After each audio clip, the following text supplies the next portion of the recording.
Well, our next guest was a phenom in high school at the Ride.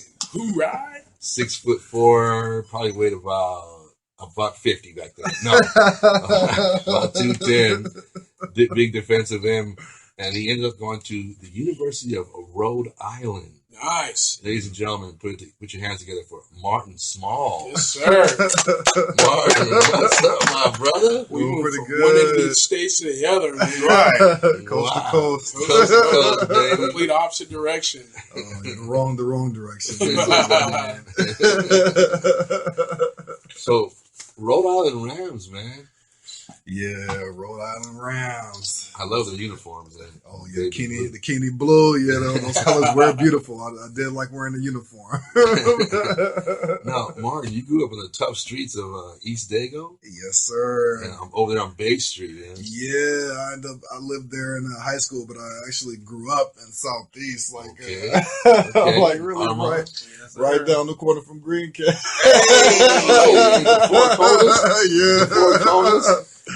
Oh, yeah, definitely ended up moving when I was 7, ended up moving to City Heights. Mm-hmm. And that's when I ended up going to Hoover once I moved over there. Once I got over there, I ended up going to Hoover.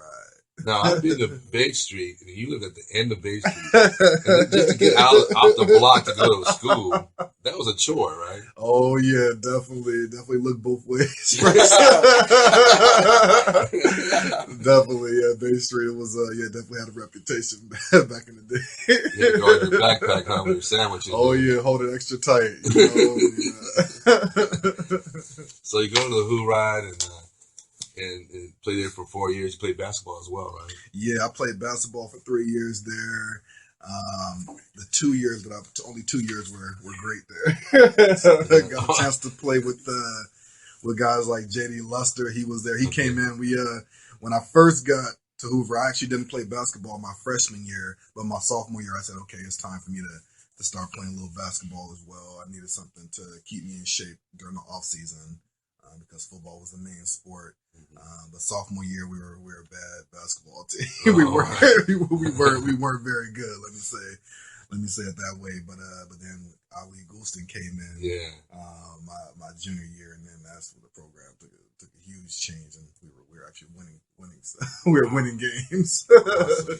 Great. Yeah, it was fun playing with JD, Todd, Doxy, and those guys. It was great. Now, Martin, on your way to school down Bay Street, going up the hill. Did you, in your wildest dreams, think that you ever landed Rhode Island? No, I didn't. Starting out, I didn't know where I would end up. I just knew that I was optimistic about life. And in school, I knew that I got good grades in school, and I thought that if I just stuck to that, things down the line would just work out. Kind of had an idea of what I wanted to do career wise, but I just wanted to go to school. And once I started excelling at football. My dreams kind of changed, and I kind of saw, I could be playing in front of crowds. But originally just wanted to be an architect, or something, nothing too flashy, but I definitely wanted to make some money. But it was great. I mean, but growing up in City Heights and Southeast, I just wanted to be okay and just make some money, have a good job, and be educated. And I thought that would be enough for me. Right. You had good grades, like a 3.4. Yeah, actually it was I was among the Union Tribune all academic team. Actually, I think I had like a 3. It was a 3.6 back then. I was really 3.6 plus over 3.6. Yeah, take care of kids. Take care of kids in the classroom. You gotta tell these kids. Yeah, I had to put my 2 cents in the classroom, and end up working out for me. So how was it the transition from because I know how it was. I went to school in the Midwest, so I can only imagine the transition from Southeast clear across the country to Rhode Island. I'll tell you that. I thought everybody would be happy. Oh yeah, you're from the West Coast. We love you. Come on, you wanted to come out to the East, but it was the toughest transition in my life. I didn't know what to expect. But when the plane was getting ready to land, all I saw was just green, just the tops of the trees. I'm like, I knew I was not in Kansas. I mean, San Diego. It was just different. And it wasn't even wintertime just yet. When the winter hit, that it reminded me, it made me more appreciative of San Diego. Right. A lot more. I started. Right. That's when the homesickness kicked in. But I can't remember any similarities thinking about the West Coast, comparing it to the East Coast, because I mean the weather was different. Snow versus sunshine. You get to see the seasons. Yeah. Love seeing the colors of the leaves on the trees change. The people was moving. Everything was just faster. I felt like, what are these people? What's going on out here? Right. And San Diego was so laid back, calm, collected, easygoing, but out there was the opposite universe or something. Wow. Everybody's in a hurry? Yeah, everyone in a big hurry. Everyone's talking faster, moving faster, just faster in general. In Rhode Island, really? Yeah, and then Rhode Island was kind of more laid back for the East Coast, but then I ended up moving to Boston after, a little bit later on, and then we traveled to some different places. Like I visited New York, and I realized, okay, this is what they mean when they say about the pace of the East Coast. Rhode Island threw me for a loop, because it was the East Coast, but then again, it was just like kind of a laid back, small. Rhode Island is real laid back. People who grow up there, they stay there. It's like the smallest state. Most of the time, when I said that I went to school in Rhode Island, people thought it was somewhere in New York. No, not Long Island. It's actually Rhode Island. It's its own state, And then, it was just it was great. A lot of great people out there, though. It was a place where you can good place to raise a family. It was green. I mean, we talked a lot of smack about Rhode Island when we were there because, everyone on the team was from New York. They were from, Jersey. They were from, Georgia, and Rhode Island was nothing, like Southeast, right. where a lot of people on the team grew up. It was just a total opposite universe. But, it was great. It was peaceful. It was a great place. Great experience. Yeah. Great experience. Met a lot of people, and I had to learn. Just learning how to adapt to the East Coast was the biggest thing for me. I went out there with tank tops, shorts, flip flops, sunglasses, and I didn't need any of that. I had to change it in for a scarf and like a jacket. I mean, San Diego, if things get bad, you may need to break out a windbreaker or something. But out there, I mean, I'm wearing layers of clothing. Isn't it funny when they ask you, did you bring your winter clothes? Yeah, I love winter clothes. Same as my summer clothes. Right. Maybe a hoodie. That's my winter clothes. Hoodie is crazy. Yeah. You wear more of your summer clothes at one time. Oh yeah, and it was out there, out here, people wear a beanie. It was kind of for a style. They have these little styles, but out there, I realized, okay, there's a reason. There's a reason why people wear these things. And, my ears would get cold, my hands would freeze up. I couldn't move them. I'm like, oh man, it was. Those rainy days that I thought were bad in San Diego, East Coast. I mean, after feeling below zero wind chill, it was just something about that just changed my mindset about weather and what's bad weather, what's good weather. How long did it take you to learn how to walk on ice? Oh man, I slipped a few times on the black ice. I had to. Oh boy, I learned to. It's better just walk on the snow. Like the path looks nice and cleared, but it's slippery. It's deceiving. So I just walk on, something where there's a little grip. You walk on the snow. That was my trick, So it's curling your toes doesn't work all the time. Oh no! Black guy, you can curl your toes till the cows come home. Oh yeah, you're still gonna fall. Yeah, you're still gonna slip. So how long did it take you not to be homesick? I mean, San Diego. After a while, it was crazy. I mean, it was hard enough leaving the family, but to tell you the truth, I was so ready to leave San Diego. I was like, I couldn't get out of here fast enough. I mean, nothing against San Diego. I loved it out here in the sunshine, but I really wanted to see something different. I didn't travel a lot growing up. I kind of, so it was great. And I was just excited about going to see something else. Yeah. But then once I got out there and I was away from the family, the homesickness did set in, and I was thinking, I'm calling back home a lot more, wanting to visit a lot more. But then eventually, you make friends, people know you get a job, and I start to feel, a little bit more comfortable once I started making some friends and developing some relationships out there. And then eventually, it was still nothing like San Diego, but I was able to, I became used to it. I knew where everything was. I knew the downtown area. If I need to go there, I had friends all over Rhode Island. Not to say that was much because, you meet a few people on campus and then, you go into the community and you see many people that there all of a sudden. Rhode Island, there's not many people there. I mean, you're only three. I think anyone you know. I mean, you're about three degrees of association from the 3 degrees of association away from the next person. I mean, everyone knew each other, and I mean, I didn't know exactly how little people there were there. did you when you went out there? Did you from your time at school? Did you ever come visit home? Yeah, I would go back home every winter and every summer. We had some time off, and I would always go back home.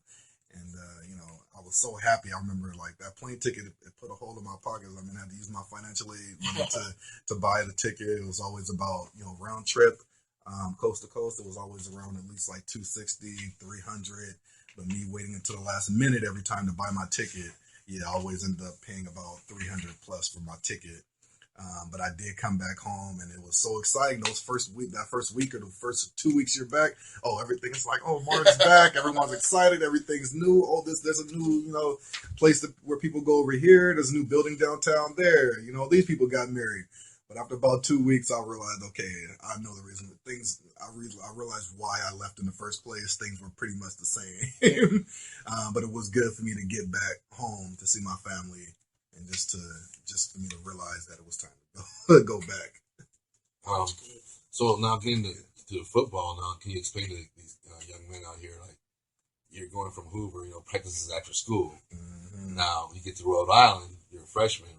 Well, tell me about the schedule, you guys. Oh man, it was Hoover. We played football, but I realized just the work ethic that goes into things out there. I mean, they go extra hard in the weight room.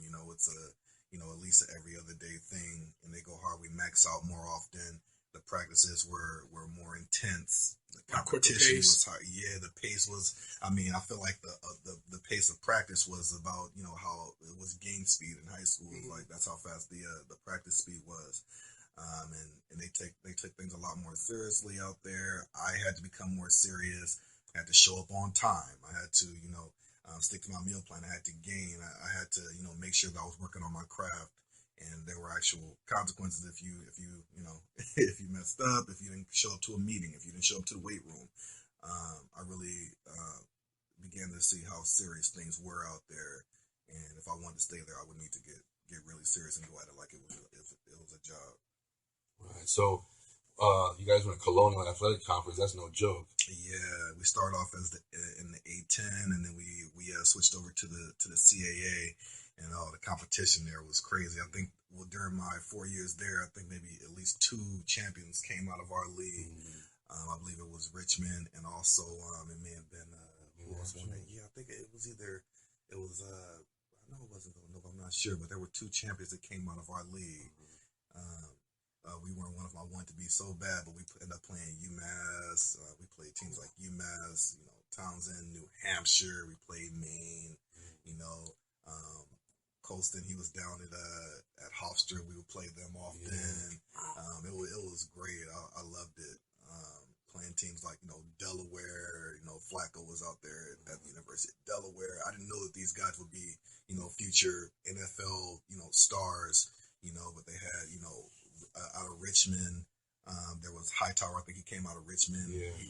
He was there when we played the running back. He ended up playing for the Cardinals, I believe. Yeah. And all these guys, I mean, they were great football players, but I did not know that eventually they would become stars in the NFL. Well, besides you, Rhode Island had some famous alumni too. Huh? Mm-hmm. Oh, definitely. They had Lamar Odom played there, as well as Katina Mobley. That was one of the greatest basketball teams in Rhode Island's history. I think they advanced to the Sweet 16 or something. And was Jim Herrick then? Yeah, he was a coach then? I think Jim Herrick was a coach. Mm-hmm. Yeah, I think so. Yeah, and it was there's still the talk of Rhode Island. They all remember Lamar Odom, and that's their claim to fame. Yeah, their basketball team is definitely a great basketball program there, and it was great to meet some of those guys and be a part of that. The history of sports there in Rhode Island. Right. So also in Rhode Island, when you guys you play, these kids don't understand. It's a 1AA school, mm-hmm. but it's a Division I. The whole school's Division I. What are some of the Division I teams that you guys played out there? Oh man, I got a chance to play against UConn. Mm. We played against Boston College. Wow. We also played Army. It was great. and playing against these teams. We knew every year we'd get one big school, that people would know, and it was just great playing in front of those crowds. I mean, I was at Boston College in UConn, I just looked up in the stands like, wow, look at all these people. Like, it was just amazing. I never played in front of a crowd that big. Right. Not at Hoover. Yeah, no, not at Hoover. We had some pretty nice bleachers there, but that was about it. And, we never made it to the queue. Me playing for Hoover, we never made it to the queue. So I never was in front of a crowd that big. I remember watching Boston College play on TV like 2 years. We knew our schedule in advance, like a couple years in advance. And I knew we would play BC, and I remember thinking, "Wow, we're gonna play against these guys." Yeah. I remember, someone would know. I think Matt Ryan was at Boston College the year before we played them, so we didn't get to play Matt Ryan, but it was great playing BC. There was still some great talent there at Boston College, and I remember those crowds were just humongous. What's it like playing at Army? Oh boy, yeah, you got a lot of tradition there. Point, at West Point, it was great. They were definitely disciplined, and they got after it. That was one of our better games because we were with them, blow for blow down to the very end. I believe we only lost the game by one possession. Wow! And it was great. I mean, we went out there and we competed against a program that many people are aware of and they have a lot of respect for. So that was good for us. We didn't we didn't think we won any championship or anything like that, but it was good to go out there and show that we could compete. Man, I mean, just playing Army. I mean, they have a lot of tradition, and they have like the playing of their what is it? Their alma mater, or singing their alma mater afterwards. Did you guys stand with them and did everything post game? Yeah, we went through the routine. We had to realize that we were still there to ultimately come out with a win. But we realized the tradition of the school and the promise that they have, and definitely it was great being a part of that. Wow. Well, so taking it back to how you grew up, what message do you have, to these kids out there who look up to people who grew up in Southeast San Diego and want to get to that next level like that, especially the ones that play sports. Yeah, I remember, growing up in San Diego, and we think, oh, man, who do we know that came out of San Diego? Right. I remember looking back at the youngster, thinking, is it possible? Am I going to be able to make it out of San Diego? But I mean, we realized we had people like, P.T. Gaze, we had the Marcus Allens, we had the Terrell Davis, we had the Reggie Bush and Alex Smith, and we had these guys, out of Patrick Henry, Ricky Williams came out of that school. So we had some talent to speak of. And I say that it's definitely possible. I didn't think that I would get, to play NCAA ball because I didn't even start playing tackle football until really high school, my 10th grade year. That's when I really put the pads on. I wanted to play before then. I played flag. I played, some other types of sports, but that was when I first put the pads on. And I thought, nothing would be better than to be able to do what they did and, be a name that was remembered in San Diego. And I say that to all those youngsters, I would say definitely it's possible. Keep working hard, get in the weight room, take care of your body, and you can definitely, be there. I was there, and they're football players just like we are. Exactly. You work hard, you can get there as well. When did you first realize that this was even an option for you to play football? I mean, you had the grades, so if football didn't work out, you had the grades to go on and as a student and just go to school wherever you wanted to. But when you realize that you had a chance to play football in college, and it was crazy. I mean, I was during my senior year. I mean, my junior year was okay. My senior year, I ended up getting like 12 sacks, and during that season, I just realized how much I love football. I mean, going out there and playing and producing. I mean, it boosts your confidence and it becomes like part of my identity, really. I really, I began to think that football is just a game that I love, and it became part of me. And I knew that I wanted to play football. I wanted to continue playing after high school, and I got that opportunity, through Coach Rhode.